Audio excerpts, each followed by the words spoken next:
کہ الیکٹرک کی ہڑدھڑمی برقرار ہے۔ کراچی جیسے شہر میں اعلانیہ غیر اعلانیہ لوڈ شیڈنگ کا سلسلہ 18 گھنٹے تک پہنچ چکا ہے، کیا کہتے ہیں آپ اس پر؟ دیکھیں حمزہ، ایک چیز بڑی ضروری ہے سمجھنے کے لیے کہ ایک وقت تھا کہ کراچی میں آپ نے سنا ہوگا کہ یہ بہت کہا جاتا تھا کہ اتنے میگا واٹ کا شارٹ فال ہے جی، اور اس کو شارٹ فال کو دکھا کر جو ہے وہ پاکستان کراچی میں جو ہے وہ لوڈ شیڈنگ کی جاتی تھی اور پھر وفاق سے جو ہے وہ بجلی کا کوٹا بڑھوایا جاتا تھا کراچی کے لیے، آپ کو یاد ہوگا۔ بالکل۔ لیکن آج میں آپ کے پروگرام میں ایک بہت اہم انکشاف کر رہا ہوں کہ اس وقت کے الیکٹرک کے پاس ایکسس بجلی ہے، کراچی میں بجلی کا کوئی شارٹ فال نہیں ہے، اور کراچی میں اس وقت جو پیک ڈیمانڈ ہے جو کہ الیکٹرک کے ذرائع میں بتاتے ہیں ان گرمی میں بھی، وہ 3500 سے 3700 میگا واٹ سے زیادہ نہیں ہے، اس کے درمیان ہے پیک ڈیمانڈ۔ اور ویسے اگر ایوریج ڈیمانڈ آپ دیکھیں تو کراچی کی جو ڈیلی ڈیمانڈ ہے وہ 3000 سے 3200 میگا واٹ ہے، تو اس سے بھی زیادہ بجلی نہ صرف کہ الیکٹرک کے پاس موجود ہے بلکہ وہ اس سے زیادہ بجلی بنا بھی سکتی ہے اور دے بھی سکتی ہے اگر وہ چاہے تو پورے کراچی میں زیرو لوڈ شیڈنگ ہو۔ لیکن اس کا ایک دوسرا پہلو یہ ہے جی، کہ اس کی ریکوری اور لاسز، کوئی بھی کمپنی جب کمرشلی کام کرتی ہے امداد تو وہ کبھی بھی جو ہے وہ نقصان میں نہیں چل سکتی اور نہ بہت عرصے تک اس کو سروائیو کر پاتی ہے۔ تو یہی وجہ ہے کہ وہ لوڈ شیڈنگ جہاں بجلی چوری زیادہ ہے اور ریکوری نہیں ہو پاتی، لاسز ہیں، وہاں پہ وہ لوڈ شیڈنگ کرتے ہیں۔ لیکن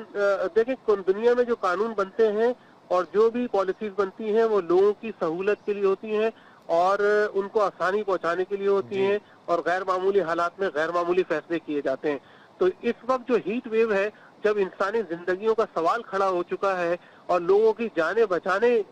کی ضرورت ہے، لوگوں کو تکلیف سے بچانے کی ضرورت ہے، تو ایسے میں کچھ رسپانسبلٹیز بھی عائد ہوتی ہیں ہر کمپنیز پہ، چاہے وہ بالکل۔ کمرشلی بھی کام کر رہی ہوں یا کسی اور بنیاد پہ کام کر رہی ہوں۔ تو اس لیے اس سے بری ذمہ نہیں قرار دیا جا سکتا کہ الیکٹرک کو کہ وہ اس موقع پر اپنی پالیسیز کو کچھ حد تک جو ہے ریلیکس کرے اور ریلیف فراہم کرے کراچی کی شہریوں کو۔ اس کے لیے نیپرا کو بھی کام کرنے کی ضرورت ہے، ان کو بھی ان بائی لاز میں کچھ تھوڑی بہت تبدیلیاں کرنے کی ضرورت ہے، سندھ حکومت کی ان کو سپورٹ کی ضرورت ہے کہ الیکٹرک کو، اور وفاق کی سپورٹ کی بھی ضرورت ہے کہ وہ قوانین کو تبدیل کریں اور بالکل یہ جو ایک ایسی چیز ہے جو ضرورت کی چیز ہے، انسانی ضرورت کی چیز ہے بجلی، اس کے لیے جو لاز بنائے جائیں وہ اس طرح بنائے جائیں کہ جب غیر معمولی حالات ہوں تو ان کے پاس ایک لا میں اتنی گنجائش ہو کہ الیکٹرک کے پاس کہ وہ لوگوں کو ریلیف دے سکیں۔ اچھا ابھی رضوان یہ بتائیں کہ الیکٹرک کمپنی نے یہ دعویٰ کیا ہے کہ کراچی کے 71%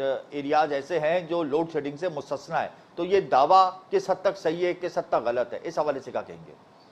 حمزہ، یہ دعویٰ بالکل ان کا غلط ہے، ایسا بالکل بھی نہیں ہے۔ اس وقت پورے کراچی میں لوڈ شیڈنگ ہو رہی ہے، پورے کراچی میں صرف یہ اگر آپ بہت سارے اسٹریٹجک اثاثے ہیں جن کی لوڈ شیڈنگ نہیں ہوتی، بہت سارے ایسی جگہ ہیں جہاں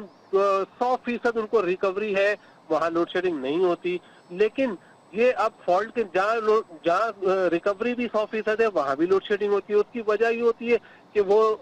مینٹیننس کے نام پہ اور کیا کہتے ہیں فالٹ کے نام پہ جو ہے بجلی بند